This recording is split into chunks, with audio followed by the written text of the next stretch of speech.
आपने जो पढ़ा है, जो अल्फाज आपने पढ़े हुए हैं, अगर उससे थोड़ी हटकर सवाल है तो पहले आपने सवाल को गौर से पढ़ना है, उसे टुकड़ों में तकसीम कर लेना है। ठीक है, अब आपके पास सवाल है प्रमोशनल मिक्स।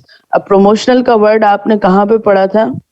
मार्केटिंग मिक्स में पढ़ा था, प्रोडक्ट, प्राइस, प्लेस, और चौथा क्या था? प्रमोशन था। ठीक है, अब प्रमोशनल मिक्स बेसिकली है क्या? वो हेडिंग्स जो आपने प्रमोशनल मिक्स में वो हेडिंग्स आएंगी जो आपने प्रमोशन में पढ़ी है। ठीक है, जैसे सेल्स हो गया, पब्लिक रिलेशन हो गया, एडवर्टाइजिंग हो गई, ये सारी चीजें।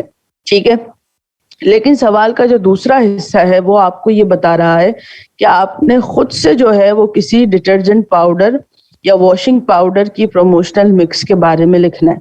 अब यहाँ पे कोई भी प्रोडक्ट मेंशन नहीं है, कोई भी ब्रांड मेंशन नहीं है, कोई भी चीज जो है वो आपके पास मेंशन नहीं है, एक जर्नल क्वेश्चन है।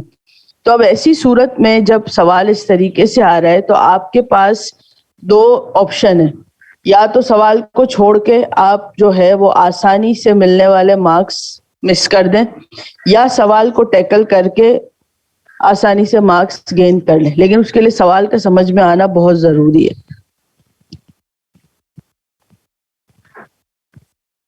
ठीक है,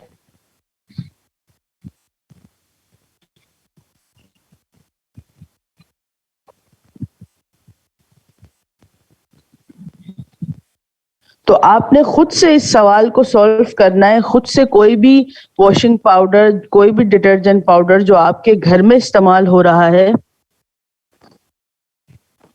जो भी आपके घर में इस्तेमाल हो रहा है, उसी को जो है वो आप उसी के बारे में प्रमोशनल मिक्स में लिख दें। उसका एड आपने कहीं देखा होगा, पब्लिक रिलेशन, पब्लिक इमेज कैसा बना हुआ, ये सारी चीजें आपने लिखनी है। जैसे कि अगर मैं एग्जांपल दूं, अगर मैं अपने घर की बात करूं तो हमारे घर में बोनस यूज होता है। अब बोनस क्योंकि सबसे सस्ता पाउडर है, सबसे सस्ता आपको जो है वो अगर आप सुपरमार्केट में चले जाए तो इससे सस्ता पाउडर आपको नहीं मिलेगा। ठीक है, तो एक तो इसकी ये वजह है, सबसे मेन वजह ये है कि प्राइस में सबसे कम है, इसीलिए घर में इस्तेमाल हो रहा है। फिर दूसरा क्या है कि अगर इसकी एडवर्टाइजमेंट की बात करें तो ये इसके एड्स जो हैं, अगर आपने एड्स देखे हो जो क्लास में मैंने एग्जांपल दी थी, तो वो ज्यादातर एलीट क्लास को टैकल नहीं करते हैं। वो किसे टैकल करते हैं? बिल्कुल गांव देहात के। आप देखें उसके अंदर जो एडवर्टाइजमेंट बनाई हुई होगी वो किस तरीके से होगी कि आपको एक गांव का सेटअप नजर आएगा, एक जो है आपको बहुत ही विलेज किस्म का एक सेटअप नजर आएगा, और फिर उसमें जो सेलिब्रिटीज भी लेंगे वो कोई बहुत ज्यादा मशहूर सेलिब्रिटीज नहीं लेंगे, जो एड्स मैंने देखे। ठीक है, तो क्योंकि प्राइसिंग स्ट्रेटेजी उसकी इतनी कम है, या प्राइस जो है वो इतने कम प्राइस में मिल रहा है कि ये एलीट क्लास के लिए नहीं है। लेकिन इसके ही कंपैरिजन में अगर आप में से कभी किसी ने टाइड का एड देखा हो, टाइड एक वॉशिंग पाउडर है जो इंटरनेशनल ब्रांड है एक, और आपको जो है ये टाइड नॉर्मली आपको नजर ही, जैसे नाहिद में आप अगर चले जाएं तो वहां पे वो जनरी भी आएगी जो उस प्रोडक्ट को खरीदेगी। ठीक है, तो टाइड का एड जो है वो अक्सर आपको इंडियन चैनल्स पे भी दिखेगा, आपने अक्सर यूट्यूब पे अरेबिक एड भी देखा होगा।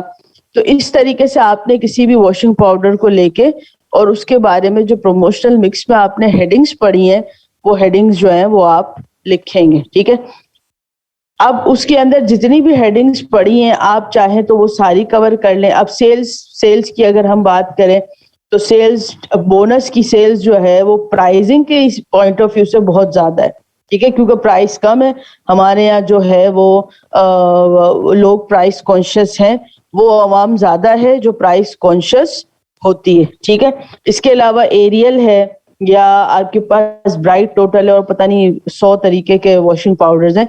तो आपके घर में जो इस्तेमाल होता है, क्यों इस्तेमाल होता है, किस वजह से इस्तेमाल होता है, उन सारी बातों को जहन में रख के आपने हेडिंग्स में खुद से लिखना है। देखो ये सवाल आपको सिर्फ लेक्चर जो मैंने दिया था उस लेक्चर से आपने चीजें निकालनी है। जो प्रमोशनल मिक्स में, सॉरी मार्केटिंग मिक्स में हमने जो एग्जांपल्स पढ़ी थी, जो डिस्कशन पढ़ी थी, वो डिस्कशन आपने खुद ने क्वेश्चन में करनी है। ठीक है, अब खुद से सोच के लिखना है। जिसे नहीं पता मेरे घर में कौन सा वॉशिंग पाउडर यूज हो रहा है, तो टीवी देखते हो उसमें एड्स आते हैं, यूट्यूब देखते हो उसमें एड्स आते हैं, फेसबुक देखते हो उसमें एड्स आते हैं, तो उसमें से खुद से आपने जो है वो इस सवाल को लिखना है अपनी समझ से, अपनी सोच से। ठीक है, यहां तक क्लियर है? ये बात समझ में आ गई या इसमें मजीद जो है वो क्लैरिटी चाहिए? वसी कोई हमारी क्लास में है?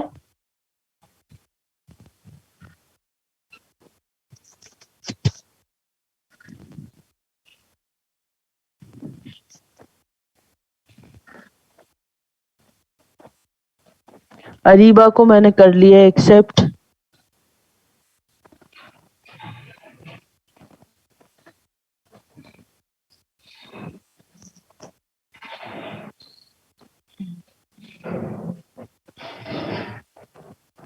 जी, ये जो जितनी भी हेडिंग्स लिखी है ना क्वेश्चन में, पब्लिक रिलेशन, प्राइसिंग, इसी को डिफाइन करना है आपने।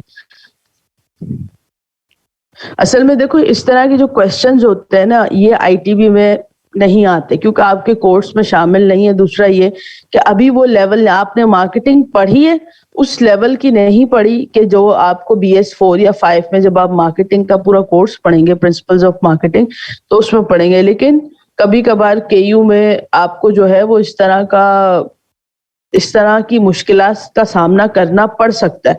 तो ऐसी सिचुएशन में आपके पास टीचर नहीं है अवेलेबल वहां पे, मैं तो नहीं होंगी कि मैं आपको बता दूंगी अच्छा इसमें ये लिख लो। तो आपने अपनी सोच से खुद से लिखना है, और जो लोग खुद से लिख सकते हैं, जिनको लिखना आता है, वो लिख लेंगे, वरना बहुत मुश्किल होगा आपके लिए लिखना।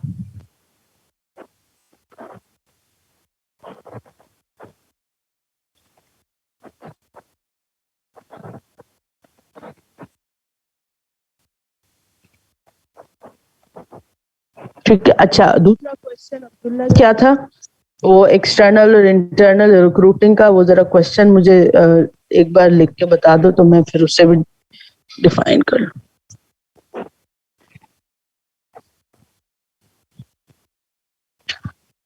Pros and cons of recruiting from external sources. Pros and cons यानी advantages and disadvantages of recruiting from external source. देखो, ऑर्गेनाइजेशन में दो तरह की रिक्रूटिंग होती है, रिक्रूटमेंट दो तरह की होती है। याद तो होगा ना, रिक्रूटमेंट का कॉन्सेप्ट तो याद है ना, जो हमने स्टाफिंग मेथड्स में पढ़ा था कि आप सबसे पहले जॉब एनालिसिस करेंगे, जॉब HR की प्लानिंग होगी, और HR की प्लानिंग होने के बाद जो अगला स्टेप होगा वो रिक्रूटमेंट होगा। रिक्रूटमेंट का मतलब क्या है कि आपने किसी भी जॉब को फुलफिल करने के लिए, किसी भी जॉब को के डिस्क्रिप्शन को परफॉर्म करने के लिए, जब आप किसी भी एम्प्लॉय को अट्रैक्ट करेंगे, जो आपकी रिक्वायरमेंट है, उस रिक्वायरमेंट के लिए जब आप एम्प्लॉय को अप्रोच करेंगे, एम्प्लॉय को अप्रोच करने के बाद एम्प्लॉय ने आपका एड देखा, एड देखते ही उसने CV ड्रॉप की, और CV ड्रॉप करते ही वहां पे रिक्रूटमेंट का CV आपको रिसीव हुई, और रिक्रूटमेंट का जो प्रोसेस है वो एंड हो जाता है। इसका मतलब क्या है? रिक्रूटमेंट। अब रिक्रूटमेंट ऑर्गेनाइजेशन में दो तरह से होती है, एक एक्सटर्नल रिक्रूटमेंट होती है, एक इंटरनल रिक्रूटमेंट होती है। इंटरनल रिक्रूटमेंट क्या है? इंटरनल रिक्रूटमेंट का मतलब ये है कि विद इन द ऑर्गेनाइजेशन किसी भी एम्प्लॉय को प्रमोट कर देना, ठीक है। और एक्सटर्नल रिक्रूटमेंट क्या है? कि न्यू एम्प्लॉय को हायर करना, बाहर से किसी नए एम्प्लॉय को लेकर आना और जॉब पे हायरिंग करना, ठीक है। दूसरी एक और चीज क्या है? इंटरनल रिक्रूटमेंट में आप जो है वो एम्प्लॉय को प्रमोट करते हैं, एम्प्लॉय को जो है वो job enlargement, job enrichment, job rotation की तरफ लेकर आते हैं। ये इंटरनल रिक्रूटमेंट की बात हो गई, ठीक है। लेकिन कुछ सिचुएशंस ऐसी होती है कि जहां पे आपको नीड होती है एक्सटर्नल रिक्रूटमेंट की, यानी कि बाहर आप एड देके और बाहर से एम्प्लॉय को लेकर आए। अब इसके मैं दोनों के एडवांटेजेस और डिसएडवांटेजेस बता देती हूँ, ये सवाल खुद से हल कर लेना। एक्स्ट्रा क्वेश्चन आया है, HR का सवाल है, HR का जब कोर्स आप BS6 में पढ़ेंगे उसका सवाल है, लेकिन मजबूर है, आपके पास अगर सवाल है तो उससे आपने हल करना ही है। तो दोनों के एडवांटेजेस और डिसएडवांटेजेस सुन लो। देखो, इंटरनल जब हायरिंग होगी तो उसका फायदे क्या क्या होंगे? उसके फायदे ये होंगे कि आप पहले से कल्चर से अवेयर हैं, जो भी एम्प्लॉय पहले से काम कर रहे हैं उसे उस जगह के कल्चर के बारे में पता है, उसे उस जगह के वर्किंग एनवायरनमेंट के बारे में पता है, उसे उस जगह पर जो है ओरिएंटेशन की जरूरत नहीं है, ठीक है। ट्रेनिंग की उतनी जरूरत नहीं है जितनी किसे जरूरत होगी जो एम्प्लॉय बाहर से आ रहा है, ठीक है। तो ये सारी चीजें क्या है? ये सारी चीजें एडवांटेजेस हैं। अच्छा, अब ओरिएंटेशन की जरूरत नहीं है, ट्रेनिंग की जरूरत नहीं है, कल्चरल अवेयरनेस की जरूरत नहीं है, उसे जो है वो एम्प्लॉय या हम वर्कफोर्स डाइवर्सिटी के बारे में पता है। तो ये सारी चीजें क्या है, ये सारी एडवांटेजेस हैं, ठीक है। अब यही एडवांटेजेस डिसएडवांटेजेस में कैसे चेंज होंगे कि जब एक एम्प्लॉय आपके पास पहले से मौजूद है और पहले से काम कर रहा है, तो आपके पास वो स्पेसिफिक क्वालिटीज ही रहेंगी। जब बाहर से कोई आएगा तो वो नई क्वालिटीज, नए कल्चर के साथ, एक नई अवेयरनेस के साथ, एक नई टेक्नोलॉजी के साथ जो है वो आपकी ऑर्गेनाइजेशन में आके काम करेगा, ठीक है। तो अब वो बाहर से आ रहा है, तो जो इसके एडवांटेजेस थे वो उसके डिसएडवांटेजेस बन जाएंगे कि उसे ओरिएंटेशन भी देना पड़ेगा, उसे ट्रेनिंग भी देनी पड़ेगी, उसे जो है वो सुपरवाइज भी करना पड़ेगा, उसका जो है अप्रेजल भी स्टार्टिंग से आपको करना पड़ेगा, ठीक है। उसके अलावा जो है वो उसकी साइकोलॉजिकल टेस्टिंग भी होगी। तो ये सारी चीजें टाइम कंज्यूमिंग भी है, ये सारी चीजें जो है वो उस पर रिसोर्स भी लगता है। जाहिर सी बात है, जब आप ट्रेन कर रहे हैं तो ट्रेनिंग के लिए भी आपको रिसोर्सेस चाहिए, आप पैसा खर्च कर रहे हैं उस एम्प्लॉय पे, और एक एम्प्लॉय वो है जो आपके पास ऑलरेडी फुल फ्लैश मौजूद है, आप उस पर थोड़ी सी मेहनत करके और उसे काम करवा सकते हैं। लेकिन नीड के ऊपर डिपेंड करता है, ठीक है। जैसी आपकी नीड होगी आप उस तरीके से जो है वो एम्प्लॉय को टैकल करेंगे। या आसान जबान में इसको कह लो, अगर ये बात भी समझ में नहीं आ रही तो इसको ऐसे समझ लो जर्नल एग्जाम्पल से, कि भाई एक होती है खानदान में शादियां, कि भाई खानदान से ही लड़का ले लिया, खानदान से ही लड़की ले ली, लेकिन खानदान के बाहर से जब आएगी तो फिर यानी कम्युनिटी से बाहर, कल्चर से बाहर, तो वो उसके एडवांटेजेस भी हैं और डिसएडवांटेजेस भी हैं। तो अब मेरा ख्याल है बात समझ में आ गई होगी। क्लियर है ये पॉइंट? अच्छा, ये दोनों क्वेश्चन जो है ये आपके कोर्स में नहीं थे, ठीक है, लेकिन ये कभी कभार ऐसा होता है कि आपके कोर्स में चीज नहीं भी होती और कोर्स से हटके चीज आ जाती है, तो फिर हम मजबूर हैं कि भाई उसमें मैं कुछ नहीं कर सकती। आपको कोर्स आउटलाइन पढ़ा दी, नोट्स दे दिए, किताब का बता दिया, अब अगर कोर्स से हटके कोई चीज आ रही है तो फिर इसका कुछ नहीं होता, ठीक है। ये दोनों पॉइंट क्लियर हो गए। अच्छा, अब फाइनेंस की तरफ चलते हैं, थोड़ा थोड़ा सा रिव्यू करेंगे, पहले फाइनेंस का कर लें फिर बाकी कोर्स का कर लेंगे, ठीक है। अगर किसी और का कोई क्वेश्चन हो तो वो इस पर मेंशन कर दे। सारे क्वेश्चंस आज क्लियर कर लेंगे, ठीक है। कोशिश करो कॉन्सेप्ट्स क्लियर करो, नोट्स को हर बार रट्टा लगाने की जरूरत नहीं है। नोट्स आप सिर्फ ऐसे पढ़ो कि आपकी अंडरस्टैंडिंग हो जाए, मकसद सिर्फ अंडरस्टैंडिंग करना है आपको, जो है वो तोता नहीं बनाना कि आपको बोला जाए फाइनेंस तो आपने टटर टटर करके बोलना शुरू कर दिया। कॉन्सेप्ट क्लियर होगा, पेपर अपने आप सॉल्व होगा। पेपर में फुल लेंथ क्वेश्चन आ रहे हैं, कोशिश करो कि डायग्राम ड्रॉ करो, हेडिंग्स को प्रॉपर लिखो। फुल लेंथ क्वेश्चन में आपने जो है वो सही से लेंथ लिखनी है। अगर शॉर्ट क्वेश्चन है उसमें मेंशन है कि भाई 2 से 3 लाइन, तो 2 से 3 लाइन ही होना चाहिए। आप 3-4 लाइंस एक्स्ट्रा जो है वो उसमें इंक्लूड कर सकते हो, लेकिन वो 2-3 पेज पे नहीं जाना चाहिए। अगर वहां मेंशन है तो 2-3 लाइन में आपका आंसर कंप्लीट हो जाना चाहिए, ठीक है। फुल लेंथ क्वेश्चन है तो फिर फुल लेंथ क्वेश्चन जो है वो अच्छा खासा फुल लेंथ होगा। क्लियर है? अच्छा, अब आ जाओ फाइनेंस की तरफ। फाइनेंस क्या है? जैसे हमने बिजनेस की डेफिनेशन पढ़ी, उसमें एलिमेंट्स, फंक्शंस पढ़े, इसी तरीके से जैसे एक ऑर्गेनाइजेशन में जितनी इंपॉर्टेंस ह्यूमन रिसोर्स की है, मार्केटिंग की है, एचआर की है, एमआईएस की है, एमआईएस आपके कोर्स में नहीं है, इसी तरीके से फाइनेंस भी जो है वो एक तरीके से बैकबोन है। आप सारी प्लानिंग कर लें, लेकिन एग्जीक्यूशन का जब वक्त आएगा तो सबसे पहले आपको फाइनेंस की जरूरत होगी, ठीक है। यानी उन चीजों को इम्प्लीमेंट करना है। आपको ह्यूमन रिसोर्स चाहिए, आपको फाइनेंस की जरूरत होगी। आपने मार्केटिंग करनी है, आपको फाइनेंस की जरूरत होगी। आपने कैपिटल को मैनेज करना है, आपको फाइनेंस की जरूरत होगी। आपको मजीद कैपिटल की जरूरत है, आपको फाइनेंस की तरह जरूरत होगी। तो फाइनेंस जो है वो एग्जीक्यूशन वाला एलिमेंट है, ठीक है। जब आप एग्जीक्यूट करने पे आते हैं, जब आपने किसी काम को स्टार्ट करना है, मैंने बर्थडे पार्टी ऑर्गेनाइज करनी है 2 दिन बाद, मैंने ये सोचा कि अच्छा मेरी बर्थडे पार्टी जो है वो किसी क्रूज पर होगी, उसमें फलाना जो है वो सिंगर आएगा, केक जो है वो इतना होगा, इतने सारे लोग आएंगे, ये सारी चीजें होंगी। लेकिन इसको जब एग्जीक्यूट करने के लिए जाएंगे तो सबसे पहला जो जब इम्प्लीमेंटेशन की तरह, तो सबसे पहली चीज क्या होगी कि भाई सब जितने भी काम होंगे वो सारे पैसों से होंगे, फ्री में कोई काम नहीं होगा, ठीक है। तो जब पैसों से काम होंगे तो सबसे पहली चीज क्या होगी कि प्लानिंग ऑफ बजट, ठीक है। या और टेक्निकल में आ जाओ तो यूटिलाइजेशन ऑफ कैपिटल। हमेशा याद रखना फाइनेंस क्या है, utilisation and management of capital. ये एक वन लाइन डेफिनेशन है जो आपको आसानी से बता देगी कि फाइनेंस का मतलब क्या है, ठीक है। फाइनेंस का मतलब हरगिज ये नहीं होता कि आपने कैपिटल को अरेंज करना है, क्योंकि वन टाइम गेम नहीं है ये, पहली दफा लगा दिया उसके बाद आप बैठ गए, ऐसा नहीं है। ये कंटिन्यू प्रोसेस है, आपने यूटिलाइज भी करना है, उससे मैनेज भी करना है, ठीक है। एक बार बिजनेस में आपने पैसे लगाए, उससे जितना प्रॉफिट हुआ, अब बिजनेस आपने 1 महीने बाद या 1 साल बाद बंद तो नहीं करना। अब आपकी कोशिश ये होगी कि इसे हम और मजीद इंक्रीज करें, इसमें मजीद या तो डेप्थ लेकर आए या वैरायटी लेकर आए, या तो इसे हॉरिजॉन्टल इंक्रीज करें या वर्टिकल इंक्रीज करें, ठीक है। तो ये आपके ऊपर है। लेकिन अगेन बात कहाँ पे आ गई, बात ये आ गई कि आपने उस फाइनेंस को मैनेज कैसे करना है, ठीक है। अब यहाँ पे एक और चीज हम मेंशन करेंगे कि अगर आप ऑलरेडी जो है वो बिजनेस कर रहे हैं, ठीक है,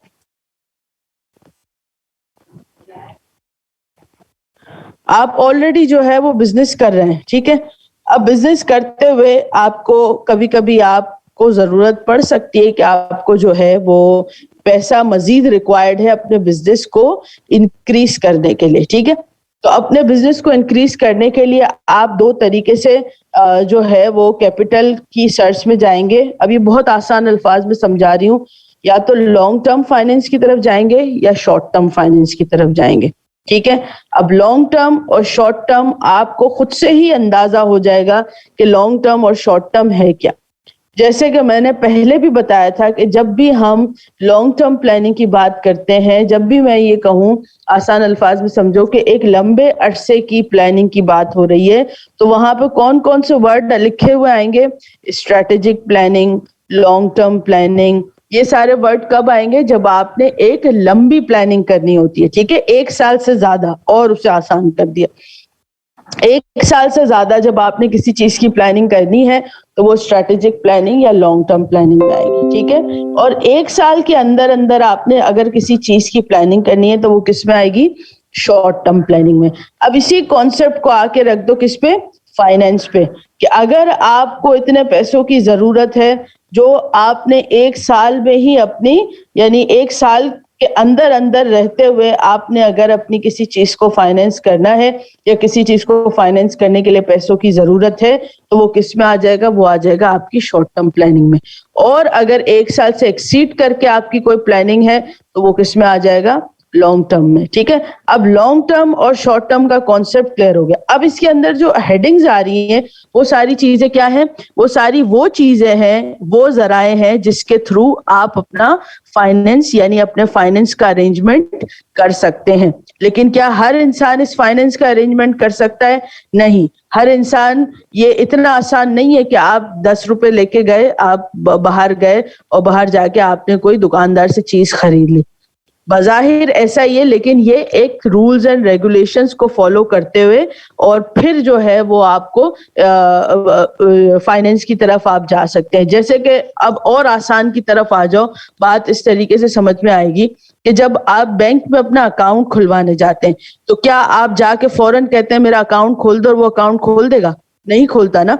आप उससे जाके कहेंगे कि मुझे भाई बैंक में अकाउंट खुलवाना है, तो वो आपसे 2 चीजें पूछता है, इनिशियली सवालात होते हैं जो आपसे, आपका नाम पूछेगा, आप स्टूडेंट हैं या आप क्या करते हैं, आपका ऑक्यूपेशन क्या है। अब तो खैर बहुत ज्यादा सख्ती हो गई है कि अगर जिनके अकाउंट्स पहले से खुले हुए हैं तो वो आपसे काफी सारे लेटर वगैरह मांगते हैं, यानी अगर आप हाउसवाइफ हैं या आप कोई काम नहीं भी कर रहे तो आपको जो है वो जहां से आपकी इनकम आ रही है वो इनकम का लेटर, पहले बहुत आसान था, अब तो खैर बहुत मुश्किल है। मुश्किल इन द सेंस कि वो बड़ी आपसे इन्वेस्टिगेशन करेंगे, उसके बाद आपका अकाउंट खोलेंगे। हालांकि अकाउंट खोलने में फायदा तो उनका ही है, लेकिन इन्वेस्टिगेशन है, क्योंकि हर चीज जो है वो लीगली डॉक्यूमेंटेड होनी चाहिए। इसी तरीके से जब आप किसी जगह पे पैसा मांगने जाएंगे, ठीक है, आसान जबान में बात कर रहे हैं, तो आपको, आपने कहा मुझे 10 लाख रुपए दे दो, और ऐसा नहीं होगा वो डेस्क से निकाल के आपको दे देगा।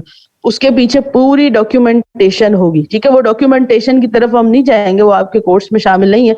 आपने सिर्फ हेडिंग्स की 2-2 3-3 लाइनें याद करके और उसमें लिख देना, ठीक है। तो वो डॉक्यूमेंटेशन किस किस बेसिस पे होती है, आप क्या बिजनेस कर रहे हैं, आपकी मार्केट में जो एक मार्केट इमेज है वो क्या है, इसके अलावा आपने अगर पहले लोन लिया है तो कितने टाइम पे पे कर दिया है, ये सारी रिक्वायरमेंट्स है, ठीक है। तो हर चीज आपको मेंशन करनी पड़ती है बिल्कुल उसी तरीके से जैसे आप अपना अकाउंट खुलवाना चाहते हैं। हो सकता है कि आपने से किसी ने अपना अकाउंट खुलवाया हो तो आपको पता है कि वो 10 जगह सिग्नेचर लेंगे, कितने लंबे लंबे वो आपसे फॉर्म्स फिल करवाएंगे, और ये सारा प्रोसीजर होगा। अगर नहीं ओपन करवाया तो एक ये जाके प्रैक्टिकल कर लेना, तो सिर्फ बैंक तक जाओगे ना तो अंदाजा हो जाएगा कि जितनी भी इन्वेस्टमेंट बैंक्स होते हैं, या जितने भी कमर्शियल बैंक्स होते हैं, या इस्लामिक बैंक्स होते हैं, या जहां जहां से आपको जो है वो फाइनेंस के जितने भी रिसोर्स है, तो वहां पे आपको जो है वो किन किन प्रोसीजर से, मिलते जुलते प्रोसीजर है, उन प्रोसीजर से आपको जो है वो फेस करना पड़ता है, ठीक है। भाई ये बार बार लोग क्यों चले जाते हैं?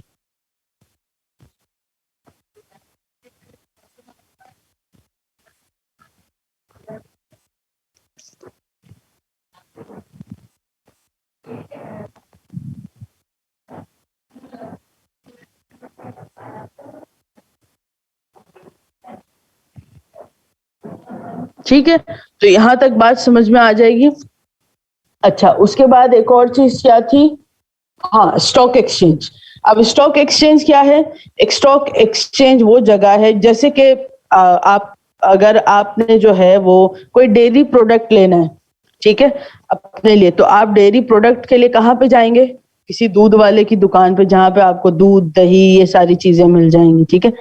अगर आपने कपड़े खरीदने, तो आप जो है वो किसी ऐसे स्टोर, जैसे आप एक्सपो स्टोर चले गए, वहां पे आपको जीन्स, टी शर्ट, जैकेट्स और किड्स की भी कलेक्शन है वो मिल जाएगा। तो वो क्या है, एक आउटलेट बना हुआ है उस स्पेसिफिक जगह के लिए। अगर आप एक्सपो स्टोर जाके उससे कहें कि मुझे जो है वो 1 किलो दूध दे दो, तो वो 1 लीटर दूध दे दो, तो वो आपसे कहेगा कि ये उस प्रोडक्ट की वो सही जगह नहीं है। यहाँ पे आपको कपड़े मिल जाएंगे, परफ्यूम्स मिल जाएंगे, बैग्स मिल जाएंगे, और इसी से मिलती जुलती चीजें, जीन्स, टी शर्ट, जैकेट्स मिल जाएंगे, ठीक है। इसी तरीके से आप किसी दूध वाले के पास जाके कहें मुझे एक टी शर्ट या टी शर्ट्स दिखाओ, तो वो आपको नहीं दिखा। इसी तरीके से जब आपने कोई शेयर खरीदना है, ठीक है, आपने जो है वो किसी ऑर्गेनाइजेशन में अपनी ओनरशिप चाहिए, तो ओनरशिप लेने के लिए आपका क्या काम होगा? आपने जो है वो किसी ना किसी तरीके से ओनरशिप अपनी लेनी है, तो आप उस ऑर्गेनाइजेशन का शेयर खरीदेंगे। और शेयर आप कहाँ से खरीदेंगे? आप जो है वो उसे कहाँ से खरीदेंगे? स्टॉक एक्सचेंज से।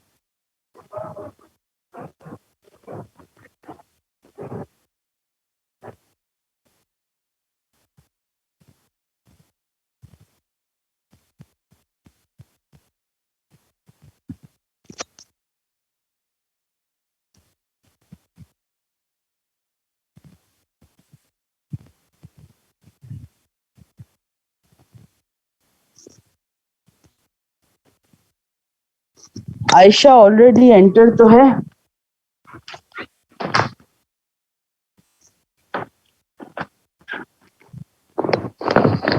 If negotiation fail, mediation, arbitration or conciliation.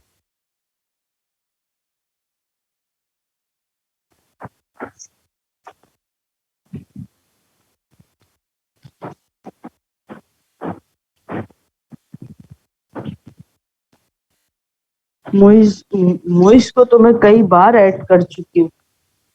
भाई इंटरनेट कनेक्शन अपने अच्छे करवाओ, इस जमाने में भी अगर इंटरनेट सही नहीं है।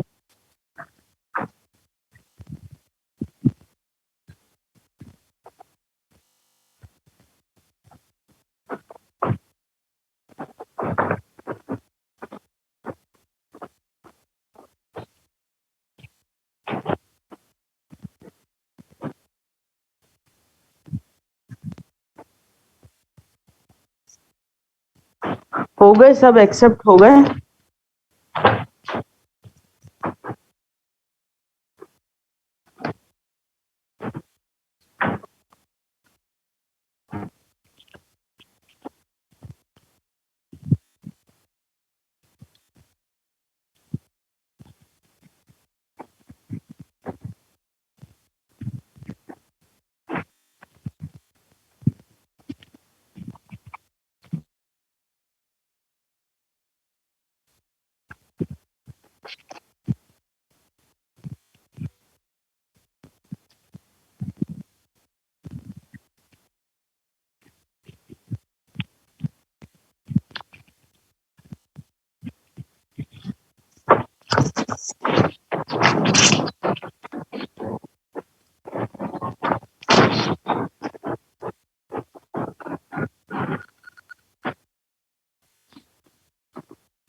मोइज और मुस्तफा को कर लिया एक्सेप्ट, ठीक है।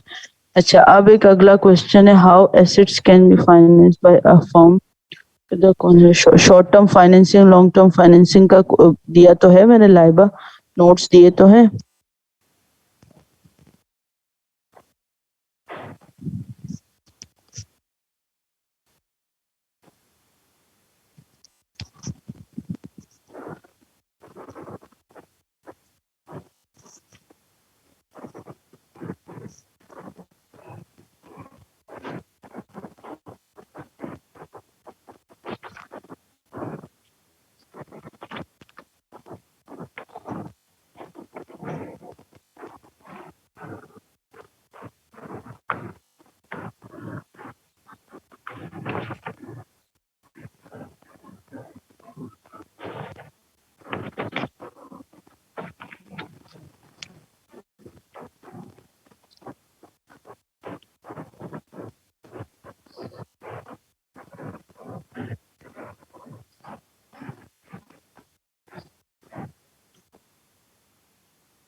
वही तो एक्सप्लेन कर रही थी मैं, तुम क्लास में लेट आए हो। फाइनेंस का चैप्टर ही तो एक्सप्लेन हो रहा था।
Four piece of khadi clothing line है।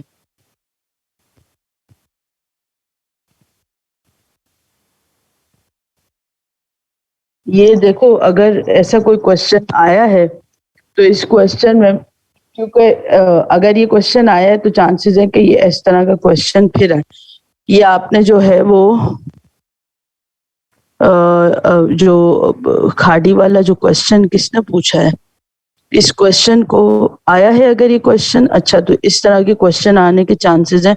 अब ये आपने देखना है कि क्वेश्चन कितने मार्क्स का है। अगर बहुत लेंथी क्वेश्चन पूछा है तो पहले जो है वो आप थोड़ा सा 4 पीस को डिफाइन करेंगे, उसके बाद जो है वो आपने फिर खाड़ी के पॉइंट ऑफ व्यू से लिखना है, ठीक है। तो थोड़ा दिमाग को हाजिर नाजिर रखना और अपने इर्द गिर्द जो है वो प्रोडक्ट्स को देखते रहना। ये डिपेंड करता है, अगर शॉर्ट क्वेश्चन है, टाइम कम है, 2 घंटे का पेपर है, 1 घंटे का पेपर है, तो फिर आपको जर्नल क्वेश्चन की तरफ यानी जर्नल डिस्क्रिप्शन की जाने की जरूरत नहीं है। आप डायरेक्ट जो है वो सवाल से रिलेट करके लिखें, ये सवाल को देख के ही पता चलेगा।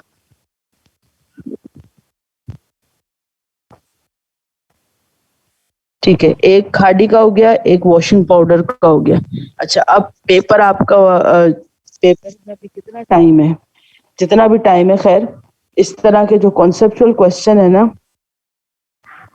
15 मार्क्स का क्वेश्चन है तो फिर आपको बहुत डिटेल में लिखना होगा। इस तरह के जितने भी क्वेश्चन है ना, उसको खुद से जो है वो अपने पास अपनी वर्डिंग में लिख लो, हेडिंग के साथ प्रॉपर करके, और उसका जो है वो एक असाइनमेंट के तौर पर बना कर रख लो। क्योंकि अगर ये क्वेश्चन आए हैं तो चांसेस है कि ये क्वेश्चन, उसकी वजह ये है कि 2017 या 18 के बाद आपको पेपर जो है वो मिलता नहीं, तो वही पेपर जो है वो बार बार रिपीट होता रहता है, ठीक है।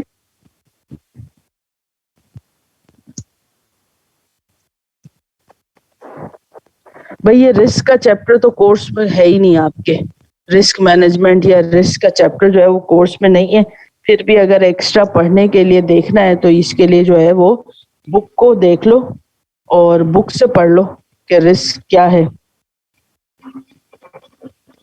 रिस्क का हो गया, इंश्योरेंस का हो गया, ये चैप्टर जो है ये आपके कोर्स आउटलाइन में नहीं है, पहले थे अब नहीं है ये आपकी कोर्स आउटलाइन में। इंश्योरेंस बेसिकली क्या है, रिस्क को मिनिमाइज करने का एक जरिया है।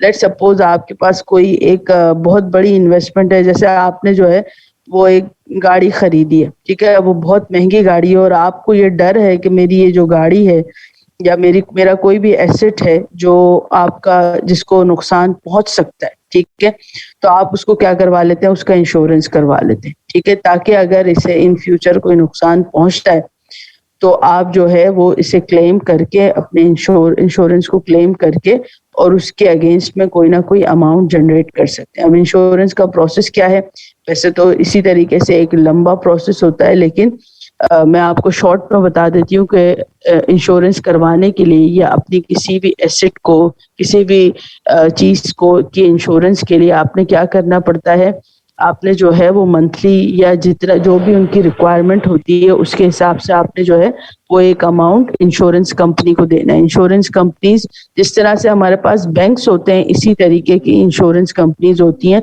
और वहां पे जाके लोग जो हैं वो अपने प्रोडक्ट्स की, अपनी एसेट्स की इंश्योरेंस करवाते हैं, ताकि अगर कोई नुकसान होता है तो नुकसान की सूरत में आपको उसकी भरपाई हो जाए, वो कुछ अमाउंट जो है वो आपको मिल जाए, ठीक है। अब मैंने तो एक गाड़ी की एग्जांपल दी, बहुत सारी चीजों की जो है वो इंश्योरेंस करवाई जा सकती है। पाकिस्तान में जो है वो इसका इतना ज्यादा कॉन्सेप्ट नहीं है, या हमें तो खैर पता ही नहीं है ना, हमारे पास इतनी कोई कीमती चीजें होती हैं, लेकिन वेस्टर्न कल्चर में या ज्यादातर इंश्योरेंस करवाने वालों में ज्यादातर सेलिब्रिटीज जो हैं वो मौजूद होती हैं, वो चीजों को इंश्योर, क्योंकि जब आपको किसी चीज का खौफ होगा, जब आपके कंपेटिटर्स बहुत ज्यादा होंगे तो फिर आप जो है वो इंश्योरेंस की तरफ जाएंगे। तो बेसिकली इंश्योरेंस जो है वो रिस्क को मिनिमाइज करना। जब मैंने बिजनेस की डेफिनेशन पढ़ाई थी तो आपको याद होगा कि मैंने एक पॉइंट जो है वो रिस्क का भी रखा था। रिस्क इंपॉर्टेंट फैक्टर है, ठीक है। रिस्क हर ऑर्गेनाइजेशन में, हर काम में आपके पास रिस्क मौजूद है।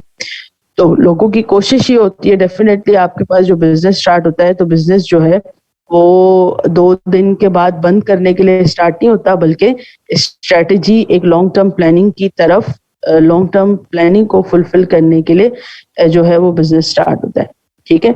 तो उस बिजनेस को स्टार्ट करने के लिए कहीं ना कहीं आपके पास रिस्क की सिचुएशन होती है, तो उस रिस्क को मिनिमाइज करने के लिए आप जो है वो इंश्योरेंस की तरफ जाते हैं, ठीक है।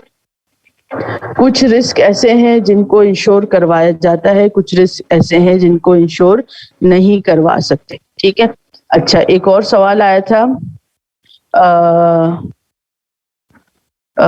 एक सवाल आया था कि टारगेट मार्केट और टारगेट और क्या था टारगेट मार्केट, चलो मैं टारगेट बता देती हूँ, दूसरा जो था वो पूछ लेना।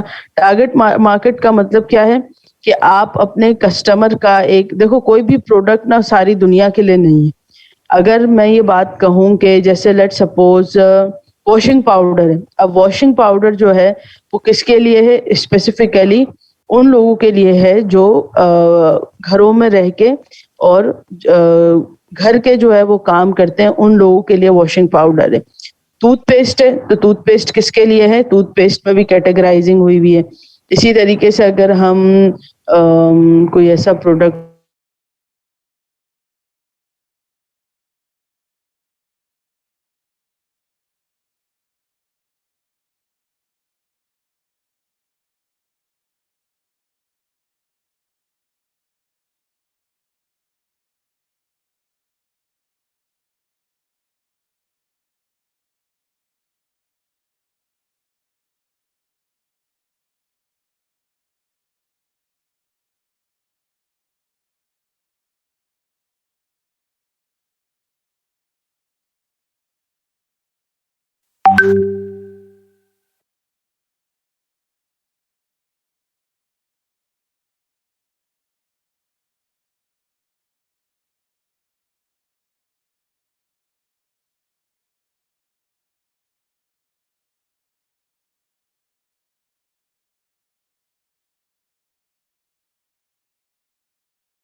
लेकिन अब बेबीज अपने लिए शॉपिंग नहीं कर सकते।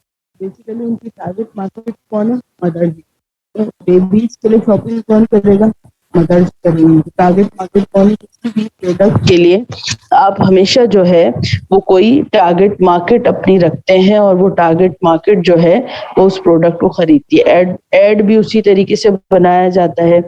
आपके पास जो है वो उसके, अब जैसे डिंग डोंग बबल, तो वो जिंगल किस तरीके से बनाया, वो किसी भी अबव 50 अबव 40 को टारगेट नहीं करता, वो छोटे से बच्चे को टारगेट करते हैं, 3 साल 4 साल, क्योंकि वो एनिमेटेड है पूरा, उसमें कलर्स बहुत ज्यादा हैं, बच्चे हैं उसमें, तो वो टारगेट मार्केट को, अपनी टारगेट ऑडियंस को अट्रैक्ट करने के लिए। या माउंटेन ड्यू का एड है तो वो क्या है, वो किसे ज्यादातर ट्रिगर करे, वो यूथ को, बॉयज को, कि वो एनर्जेटिक एक ड्रिंक है जिसको पीने से जो है वो आप जो है वो बहुत ज्यादा स्पाइडरमैन और सुपरमैन टाइप बन जाएंगे। हालांकि ऐसा होगा नहीं, लेकिन टारगेट मार्केट है इस तरह की ड्रिंक्स को कंज्यूम करना। तो आप अपने आप को, अगर आप किसी गैदरिंग में या फ्रेंड्स के साथ हैं, जैसे सिगरेट पीना, तो सिगरेट पीना कोई टेस्ट नहीं है, कोई ना स्वीट है ना सार है, कोई टेस्ट नहीं है, लेकिन वो एक अट्रैक्शन है, वो एटीट्यूड, एक कूलनेस वाली फीलिंग आती है। तो इसी तरीके से अब माउंटेन ड्यू के एड को भी इसी तरीके से जो है वो टारगेट किया गया है। तो टारगेट मार्केट समझ में आ गई। और दूसरा पता नहीं क्या पूछा था, वो भी पूछ लो। अच्छा, जो क्वेश्चन जिन लोगों ने भेजे थे वो दोबारा भेज दें, क्योंकि सेशन एंड हो गया, मैसेजेस चले गए।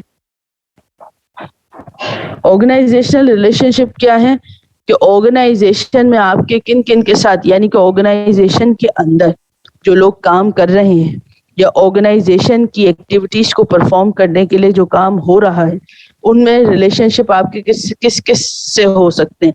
आपके मतलब ऑर्गेनाइजेशन के कस्टमर के साथ रिलेशनशिप है। आप एक प्रोडक्ट को बार बार क्यों खरीदते हैं, क्यों आप बार बार केएफसी की तरफ जाते हैं, क्योंकि क्वालिटी प्रोडक्ट आपको मिल रहा है, चाहे पैसे ज्यादा हैं लेकिन प्रोडक्ट आपको जो है वो क्वालिटी मिल रहा है। आप क्वालिटी प्रोडक्ट की वजह से तो ये क्या है, ये आपका और आपके आप कस्टमर ब्रांड कॉन्शियस क्यों होते हैं, कस्टमर लॉयल्टी कैसे आती है, जब आपका और आपके प्रोडक्ट का एक रिलेशनशिप बना हुआ है। ठीक है, तो ये रिलेशनशिप कस्टमर के साथ भी होता है, यही रिलेशनशिप आपका जो है वो अपने बायर के साथ, अपने सेलर के साथ, जिससे आप रॉ मटेरियल मंगवा रहे हैं उनके साथ, और विद इन दी ऑर्गेनाइजेशन भी अगर आपकी कम्युनिकेशन बहुत अच्छी है, अगर आपकी जो है वो कल्चरल डाइवर्सिटी में आप बहुत अच्छे से काम कर सकते हैं, वर्कफोर्स डाइवर्सिटी को मैनेज किया गया है, तो ये सारी चीजें ऑर्गेनाइजेशनल रिलेशनशिप का हिस्सा है। ठीक है, और नोट्स में आपको जो है वो इसकी हेडिंग्स के साथ बता दिया गया है। अब थोड़ा सा समझने की कोशिश करो, कोर्स पढ़ चुके हो, थोड़ा मैं जल्दी में जाऊंगी, एक एक जुमले को लेके नहीं बैठूंगी। In various form explain these.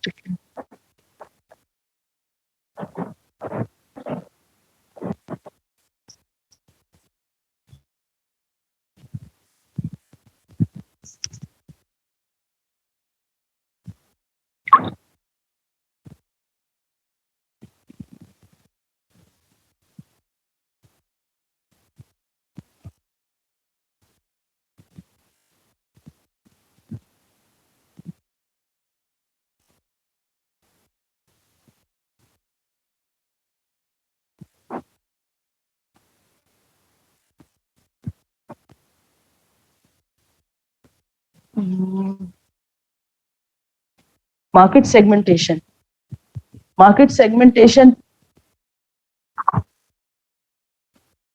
Segments बना दो।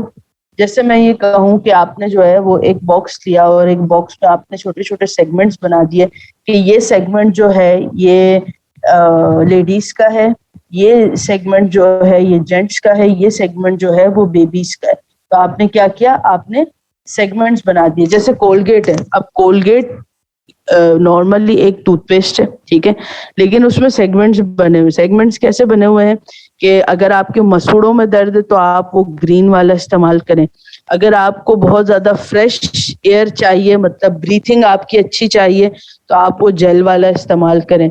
अगर आप थोड़े से प्राइस कॉन्शियस है तो जो नॉर्मल रेड एंड ग्रीन एक पेस्ट होता है जिसमें से वाइट पेस्ट निकलता है, तो आप वो इस्तेमाल करें। तो सेगमेंट्स बना दिए आपके पास। ठीक है, जैसे baby powder, talcum powder, normal powder, अब पाउडर सब एक है, सेगमेंट्स बना दिए। ये बेबी इस्तेमाल करेगा, ये बाबा इस्तेमाल करेगा, ये लेडीज इस्तेमाल के। परफ्यूम सेगमेंट्स में baby perfume, gents perfume, ladies perfume, इतर, ये सारी चीजें क्या हैं, इस तरीके से आपने जो है वो सेगमेंट्स बना दिए।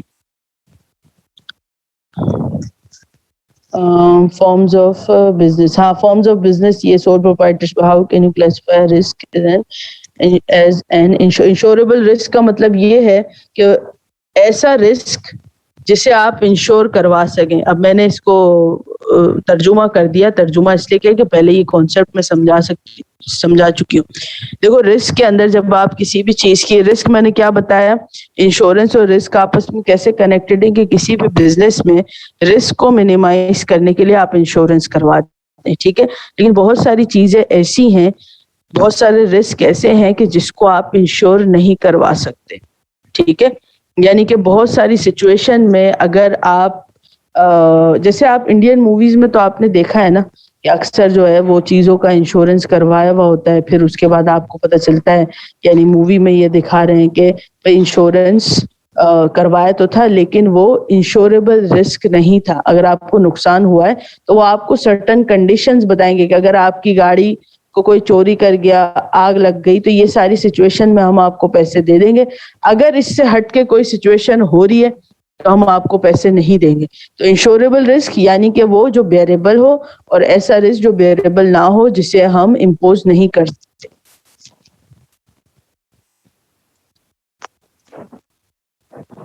कंपनीज का जो टैग होता है वो मोरल ऑब्लिगेशन के एस्पेक्ट में से, जी बिल्कुल मोरल ऑब्लिगेशन के एस्पेक्ट में ही आता है कि तंबाकू नोशी मुजरे सेहत है, जो हमने सोशल रिस्पॉन्सिबिलिटी में पढ़ा था। प्रोडक्ट तो बेचना है, प्रोडक्ट को बैन नहीं करना, नहीं कर सकते, उसमें बहुत सारे रीजंस हैं, वो रीजंस की तरफ आपने नहीं जाना, लेकिन कहीं ना कहीं सोशल रिस्पॉन्सिबिलिटी को फुलफिल करना। सिर्फ स्मोकिंग नहीं, वो टैग आपको दिखता है, आपको उसके बारे में पता है। जो जितने भी आपके पास ये जो प्रोसेस फूड होते हैं, चिप्स, जूस, ये जितनी भी चीजें हैं, इन सब पे हर चीज मेंशन है, लेकिन क्योंकि उसका नुकसान इतना नहीं है या उसके बारे में हमें अवेयरनेस इतनी नहीं। हमारे यहाँ कितने लोग ऐसे हैं जो टैग पढ़ के जो है चीज को खरीदते हैं। तो वो सारी हर ऑर्गेनाइजेशन अपनी सोशल रिस्पॉन्सिबिलिटी फुलफिल कर रही है। Qualities of good businessman, qualities of good businessman, अब ये इतना आसान सवाल भी समझाओ। ऑनेस्ट हो गया, रैशनल हो गया, रैशनैलिटी होनी चाहिए, ऑनेस्टी होनी चाहिए, इंटेग्रिटी होनी चाहिए, ये क्वालिटीज हैं। प्रोएक्टिव अप्रोच हो, लॉन्ग टर्म प्लानर हो, ये सारी क्वालिटीज हैं। Discuss the position of middleman business world. Middleman क्या है? जैसे कि आपका जो बेसिक प्रोडक्ट है उसे कंज्यूमर तक पहुंचाना। अब बहुत सारी सिचुएशन, अब अमेरिका में प्रोडक्ट बन रहा है, मुझे पाकिस्तान में खरीदना है और मैं अमेरिका का तो टिकट वीजा अफोर्ड नहीं कर सकती, या अमेरिका वाले मुझे बुलाएंगे नहीं, लेकिन प्रोडक्ट तो मुझे वही चाहिए। तो अब वो प्रोडक्ट मुझे कौन ला के देगा? वो मिडिलमैन ला के देंगे, जिसमें एजेंट्स, ब्रोकर्स, होलसेलर, रिटेलर, ये सारे लोग मौजूद होंगे।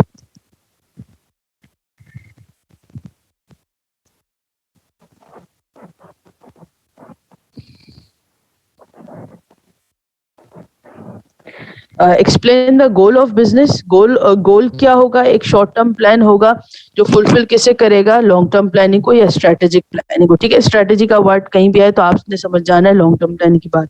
अगला क्या? Identify the key stake holders.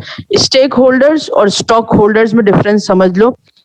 Stake holders वो लोग हैं जो बिजनेस की एक्टिविटीज में इन्वॉल्व है। ठीक है, वो कंज्यूमर भी हो गया, वो सेलर भी हो गया, वो बायर भी हो गया, वो एम्प्लॉयज भी हो गए, वो ये सारे कौन लोग हैं? ये सारे स्टेक होल्डर हैं। ठीक है, स्टेक, इसको स्टेक पढ़ेंगे, STAK। स्टॉक होल्डर्स कौन से हैं? स्टॉक होल्डर्स वो होते हैं जो आपकी कंपनी का शेयर खरीद के उसमें ओनरशिप लेकर आते हैं। ठीक है,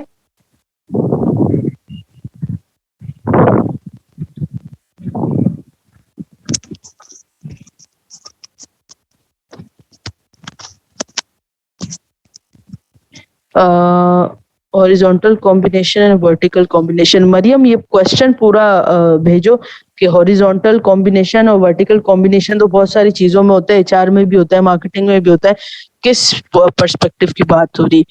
लेबर यूनियन के स्टेप्स और नेगोशिएशन समझा दें। लेबर यूनियन के स्टेप्स नहीं, कॉन्सेप्ट समझ लो, बहुत डिटेल में नहीं समझाऊंगी। आपके पास जैसे कि ट्रेड यूनियन, लेबर यूनियन एक तरीके की लेबर की एक जमात है जो आपके मजदूर काम कर रहे हैं, उनकी एक ग्रुप होता है। वो ग्रुप क्यों बनाया जाता है? ताकि वो अपनी नीड्स को, अपने डिजायर्स को, या अपनी नीड्स को ही कहेंगे जो ऑर्गेनाइजेशन के पॉइंट ऑफ व्यू से होंगी, उन नीड्स को। देखो, मैं एक एक बच्चे की बात नहीं सुनूंगी। क्यों नहीं सुनूंगी? उसकी वजह यह है कि मेरे पास इतना टाइम नहीं है, या एक एक की अगर बात सुनने की कोशिश की तो फिर जो है वो हम आंसर की तरफ नहीं जाएंगे। तो आप स्टूडेंट का एक ग्रुप है, आप समझने कि आप एक लेबर यूनियन में है, और आपकी लेबर यूनियन का जो आपका सरबराह है, जो आपका लीडर है, वो आपकी क्लास का CR है। ठीक है वो लेबर ही, लेकिन आपने सबने मिलकर उसे रिप्रेजेंट करना है। वो आपकी पूरी क्लास को, आपके पूरे ग्रुप को, आपके पूरे यूनियन को रिप्रेजेंट करेगा। ठीक है, अब वो आके मुझे ये बताएगा कि हमें जो है ये परेशानियां हैं और आप हमारी इन परेशानियों को दूर करें। वो ये कहेगा कि भाई हमें टेस्ट नहीं देना, हमने जो है वो जैसे कि लेट सपोज हमें ये टॉपिक समझना है, हमें टेस्ट नहीं देना, ये 4-6 मसाइल वो लेकर आया। अपर मैनेजमेंट कौन है? आपका डायरेक्ट कांटेक्ट टीचर के साथ है।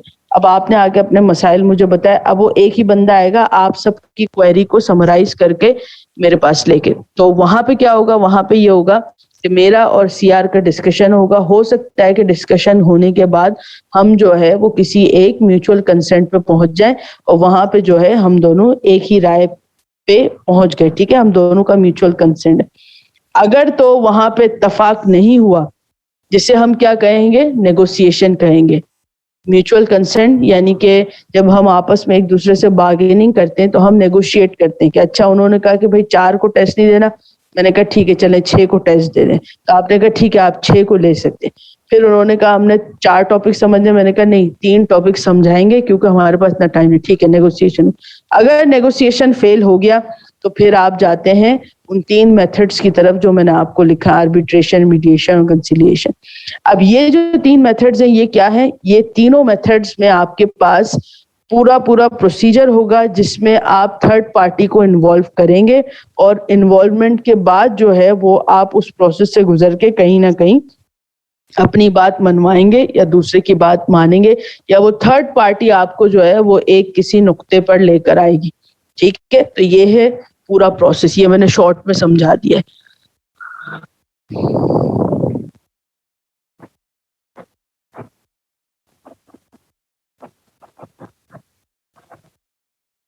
Capitalism and socialism and economic system. Capitalism वो सिस्टम है जहां पे आपके पास बिजनेस की ओनरशिप, बिजनेस की डिसीजन मेकिंग प्राइवेट ओनर्स के पास होगी। सोशलिज्म क्या है?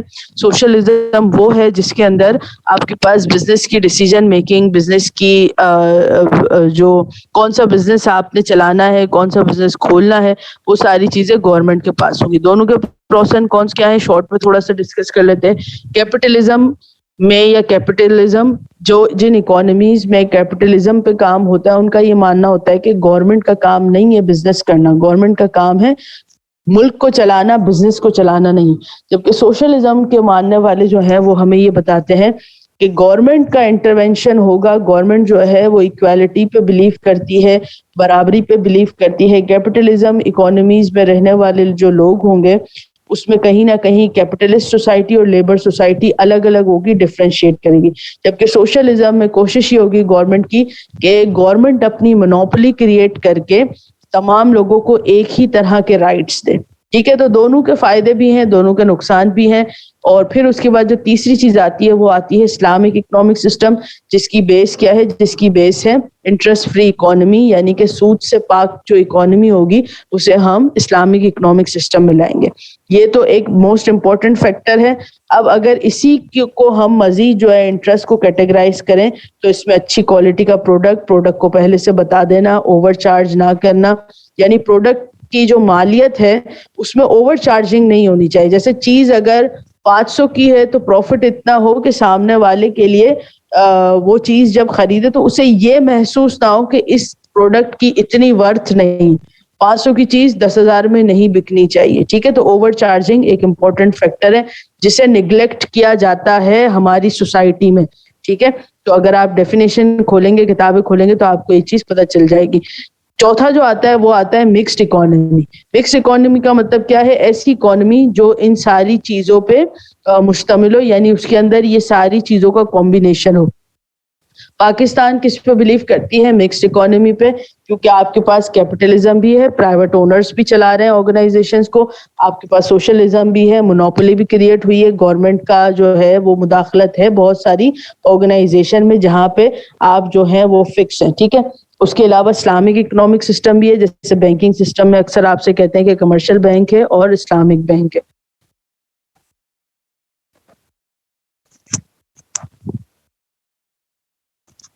तो पाकिस्तान जो है वो मिक्स्ड इकोनॉमी पे काम कर रहा है।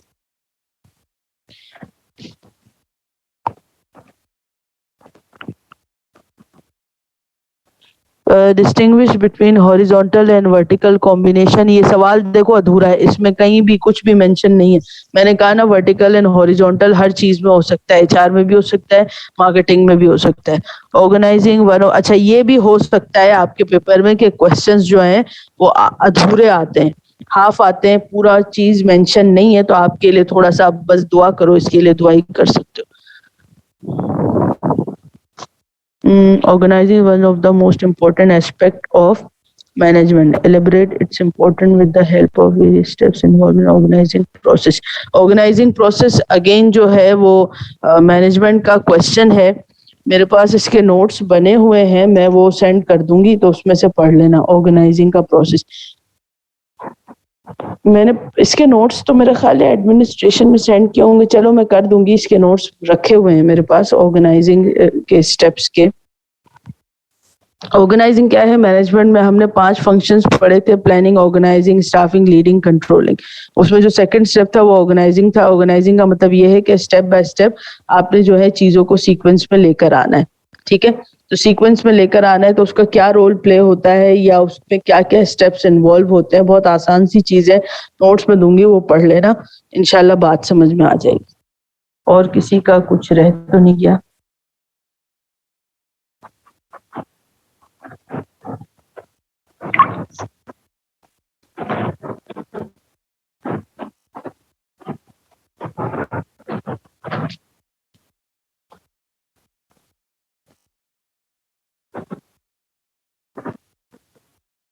हाँ, इनकम स्टेटमेंट देखो, एक पूरी फाइनेंशियल स्टेटमेंट होगी जो आपको आपने कितना पैसा खर्च किया और कितने पैसे आपके पास है, जो अकाउंट्स में बनाते हैं वही तो है इनकम स्टेटमेंट। उसमें आपको पता चल जाएगा कि भाई आपने कितना पैसा खर्च किया और कितने पैसे, तो वो पूरा स्टेटमेंट आपको शो करेगा। जैसे इसकी एग्जाम्पल ऐसे है कि आपको मैं 10,000 रुपए दूं और 10,000 रुपए देने के बाद आपसे ये कहूं ये 10,000 तुम्हारे हैं, तुम इसे खर्च करो जहां भी तुमने खर्च करने हैं, इन्वेस्ट करने हैं, जहां भी करने, और फिर मैं आखिर में आपसे कहूं 1 महीने बाद कि अब मुझे बताओ तुमने कहाँ कहाँ खर्च किए, तो फिर आप पूरी एक स्टेटमेंट मुझे तैयार करके देंगे कि भाई इतने पैसे मैंने यहाँ खर्च किए, इतने से मैंने ये लिया, जब मैंने ये यहाँ खर्च किए तो मैंने एक मोबाइल खरीदा, 50,000 का मोबाइल खरीदा, जब मैंने इसे इन्वेस्ट किया और फिर दोबारा से मैंने इसे 15 दिन बाद बेचा तो मुझे जो है उसमें 10,000 का फायदा हुआ। यानी ये एग्जाम्पल है, ठीक है? तो आप फिर मुझे बताएंगे कि भाई ये रही मेरी इनकम स्टेटमेंट, इसमें मैंने हर हर चीज मेंशन की हुई है, ठीक है? जो अकाउंटिंग स्टूडेंट होंगे वो ज्यादा अच्छा जो है वो डिफाइन कर देंगे, इंटर कॉमर्स कोई हो तो उससे पूछते हैं ना, वो ज्यादा अच्छे से बता देगा।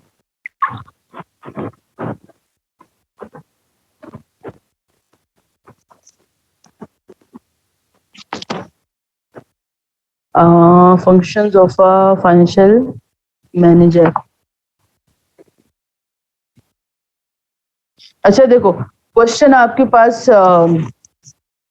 2-3 तरह से आएगा, qualities of businessman, qualities of manager, qualities of finance manager, qualities of marketing manager.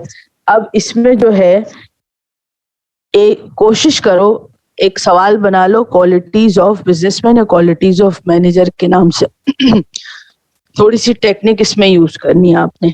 एक सवाल बना लो और उसमें पॉइंट्स ऐसे जर्नल रखो, जैसे इंटेग्रिटी। अब इंटेग्रिटी फाइनेंस वाले में भी चल जाएगी, बिजनेस में भी, बिजनेसमैन में भी चल जाएगी, मार्केटिंग के मैनेजर के बारे में पूछा है तो उसमें भी चल जाएगी, ठीक है? प्रोएक्टिव अप्रोच सब में चलेगी। एक क्वेश्चन बना लो, उसके बाद जितने भी मैनेजर के बारे में पूछे ना सब में यही लिख देना। बस अगर बिजनेसमैन लिखा हो तो उसके नाम हटा के मैनेजर लिख दो, फाइनेंस मैनेजर लिख दो, थोड़ा सा इसमें ना दिमाग चलाओ, 7-8 हेडिंग लिखो, 7-8 लोग डिवाइड कर लें ये सवाल अपने और सब एक एक हेडिंग लिखें, 5 मिनट में सवाल हल हो जाएगा। और वो 7 हेडिंग्स याद कर लो, जिस भी मैनेजर का पूछे ना बस वही लिख देना, और इतना जर्नल लो ना कि कोई पकड़ ही नहीं सके। जैसे इंटेग्रिटी हर मैनेजर में, हर बिजनेसमैन में होनी, प्रोएक्टिव अप्रोच हर मैनेजर हर बिजनेसमैन में होनी चाहिए, रैशनल सबको होना चाहिए, इमोशनल कोई भी ना हो, बिजनेस में कोई भी इमोशनल ना हो, सारे रैशनल हो, ठीक है? तो ऐसे करके 3-4 पॉइंट, 3 तो मैंने बता दिए, बस 4 खुद से और बना लो, सवाल हल हो जाएगा।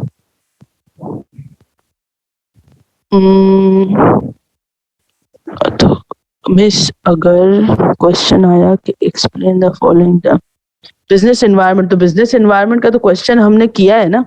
बिजनेस एनवायरनमेंट जिसमें हमने टेक्नोलॉजिकल एनवायरनमेंट किया है, जिसमें हमने जो है वो सोशल एनवायरनमेंट क्या है, कल्चरल एनवायरनमेंट क्या है, उसे डिफाइन कर देना। अगर फॉलोइंग टर्म्स में आ रहा है सवाल तो क्या मसला है?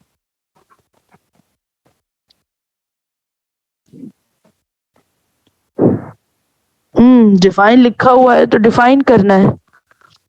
अगर सिर्फ डेफिनेशन पूछिए डिफाइन द फॉलोइंग टर्म्स, तो आप 2-3 लाइनों में सिर्फ डिफाइन कर दें, डेफिनेशन लिख दें।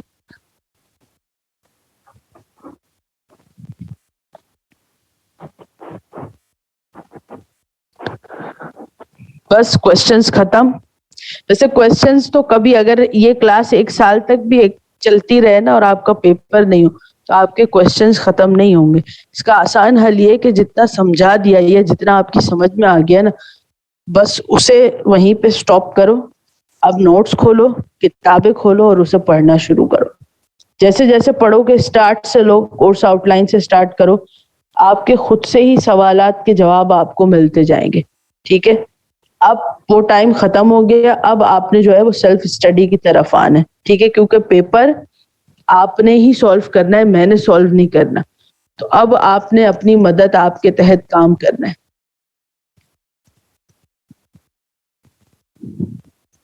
ठीक है, हाँ, एक्सप्लेन का अगर वर्ड आता है तो आपने जो है वो लॉन्ग की तरफ ही जाना है। लेकिन अगेन एक और चीज मैं बता दूं कि आपने जो है वो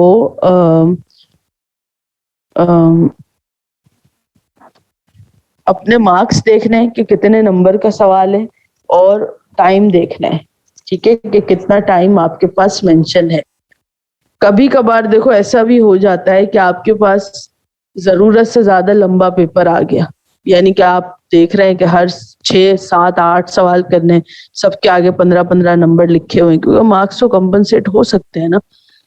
तो अब फिर वहां पे आप मजबूर हैं, फिर आप अपने टाइम को इस तरीके से मैनेज करें।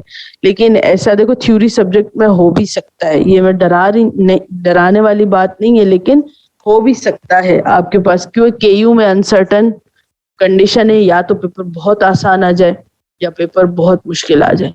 बहुत आसान आने के बाद भी पूरी क्लास फेल हो जाती है, जैसे अभी ह्यूमन रिसोर्स BS6 में स्टूडेंट, वो बच्चे फेल हुए जो कभी नहीं हुए। 4 GP 3.9 GP वाले बच्चे का पेपर रुक गया, और बहुत आसान पेपर था। तो ऐसा भी हो सकता है। तो यहाँ पे कोई चीज फिक्स नहीं है। इसी वजह से जो आपके लिए आसान तरीका है, जितना पढ़ लिया, जितने नोट्स आपके पास मौजूद हैं, बस उसे पढ़ते रहो, उसे समझते रहो। अपनी क्लास में किसी को देख लो जो फाइनेंस में अच्छा है तो उससे फाइनेंस पढ़ लो, कोई अकाउंटिंग में अच्छा है तो उससे अकाउंटिंग पढ़ लो। उससे होता ये है कि स्टूडेंट में बहुत ज्यादा डिफरेंस नहीं होता, वो अंडरस्टैंडिंग आपकी हो जाती है। पीयर ग्रुप होता है ना, तो आपको बात ज्यादा अच्छे से समझ में आती है। बाजू का टीचर की बात इतने अच्छे तरीके से समझ में नहीं आती। तो अंडरस्टैंडिंग लेवल जो है वो वही अल्फाज इस्तेमाल करेगा जो आपकी समझ में आएंगे, हम वो अल्फाज इस्तेमाल नहीं करेंगे। हमने जो है वो अल्फाजों का चुनाव बहुत बहुत ध्यान से करना होता है। ठीक है, तो अब जितना समझ लिया उसे रखो, कंफ्यूज होने की जरूरत नहीं है। इंशाल्लाह पेपर आसान आएगा, और वो आएगा जो आपको आता होगा, और आपने अच्छा पेपर ही करके आप निकलेंगे। ठीक है, तो यहीं पे क्लास को एंड करते हैं। जिनके सवालों के जवाब दे दिए और जिनके मिस हो गए, तो कोई उसमें डरने की जरूरत नहीं है। आप जो है नोट्स पढ़ें, किताब पढ़ें, आपको खुद से सवालों के जवाब मिल जाएंगे। ठीक है, चलें भाई, अल्लाह हाफिज, गुड लक।